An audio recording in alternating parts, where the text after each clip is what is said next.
মা আসছে মা আসছে, পুজো এলো আর চলেও গেল, কিন্তু আমার ভিডিওটা বানাতে লেট হয়ে গেল, কারণ অন্যান্য বছরের থেকে এই বছরটা আমাদের কাছে একেবারেই অন্যরকম।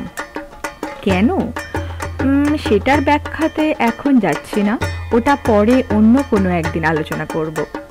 আজ চলো পুজো দেখি, শিকাগোর সবথেকে বড় দুর্গাপুজো, কালীবাড়ির দুর্গাপুজো। প্রথমে ডেকোরেশনস নিয়ে শুরু করি। এই বছরের সাজসজ্জার বিষয়বস্তুটা কী ছিল বলো তো? এই সুন্দর সুন্দর থাম আর নানান ধরনের বল্লম দেখে এতক্ষণে আশা করি বুঝেই গেছো। হ্যাঁ, ঠিকই ধরেছ, এবারের থিম কলকাতার রাজবাড়ি।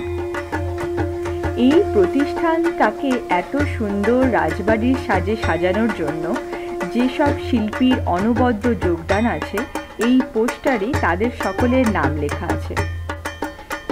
দুপাশের দেওয়াল জুড়ে এত সুন্দর নিপুণ আর নিখুঁত শিল্পকলার প্রদর্শন দেখে এত ভালো লাগছিল যে কি বলবো।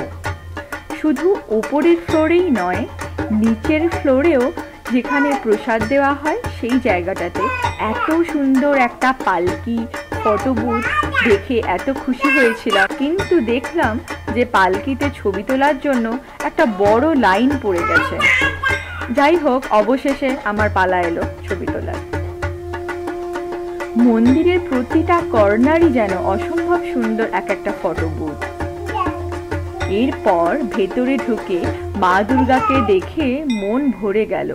এত সুন্দর প্রতিমা, এত সুন্দর তার সাজসজ্জা, আর তার সঙ্গে এত সুন্দর পুজোর আয়োজন, লাইভ ঢাকি, সব মিলিয়ে কিছুক্ষণের জন্য ভুলেই গেছিলাম যে কলকাতার বাইরে আছি।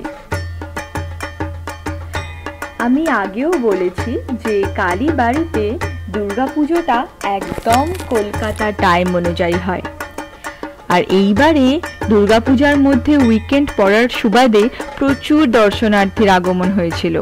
শুধু যে শিকাগোল্যান্ডের ডিভোটিসরা এসেছিল তা কিন্তু নয়, উইসকনসিন, ইন্ডিয়ানা, ওহাইও সহ আরও অন্যান্য রাজ্য থেকেও দর্শনার্থীর সমাগম হয়েছিল এই শিকাগো কালীবাড়ির দুর্গাপুজোতে।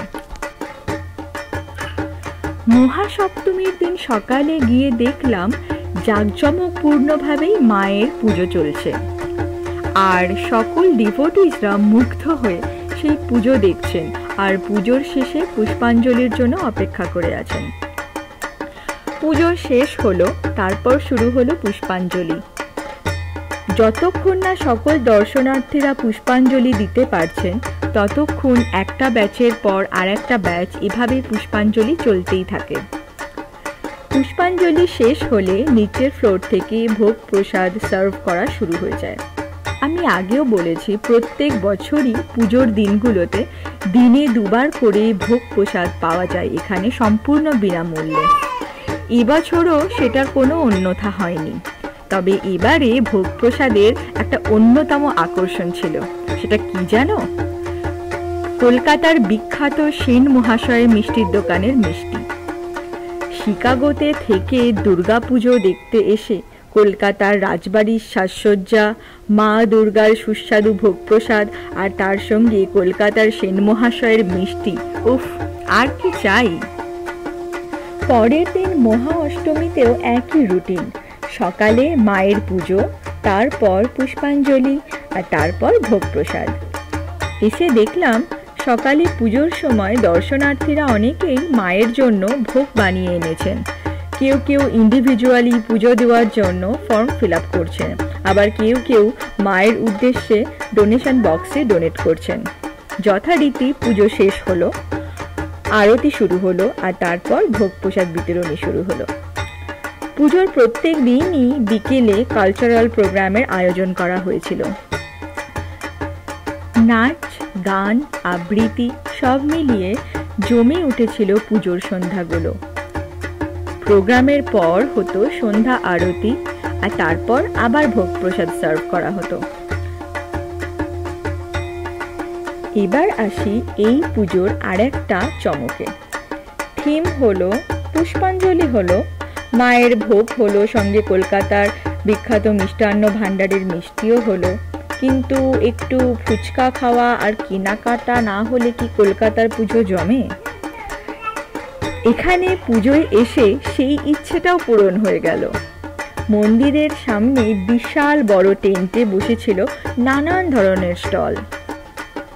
শাড়ি, জাঙ্ক জুয়েলারি, হ্যান্ডক্রাফটস, ছেলে থেকে মেয়ে, বাচ্চা থেকে বড় সকলের এথনিক জামা কাপড়, অ্যাক্সেসরিজ, নানান ধরনের ফাস্ট ফুড স্টল, কি নেই সেখানে। সব মিলিয়ে জমজমাট কালীবাড়ির দুর্গাপুজো। পরের দিন মানে মহানবমীতেও ছিল সেম রুটিন। আর তারপর সেই মন খারাপের দিন, বিজয়া দশমী।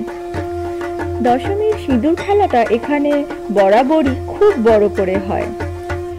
তাই জন্যেই এত ব্যস্ততার মধ্যে থাকলেও এই দিনটাতে এখানকার সব বাঙালিরা এখানে এসে একত্রিত হয়। মাকে বরণ করে মিষ্টি খাইয়ে তারপর নিজেদের মধ্যে সিঁদুর খেলায় মেতে উঠেছিল সকলে। ঢাকের তালে, ধুনুচির নাচের ছন্দের মধ্যে দিয়ে মাকে এই বছরের মতো বিদায় জানিয়ে আসছে বছর আবার হবে, এই আহ্বানের ধ্বনির মধ্যে দিয়ে সমাপ্ত হলো দশমীর সন্ধ্যাটা। আবার একটা গোটা বছরের প্রতীক্ষা।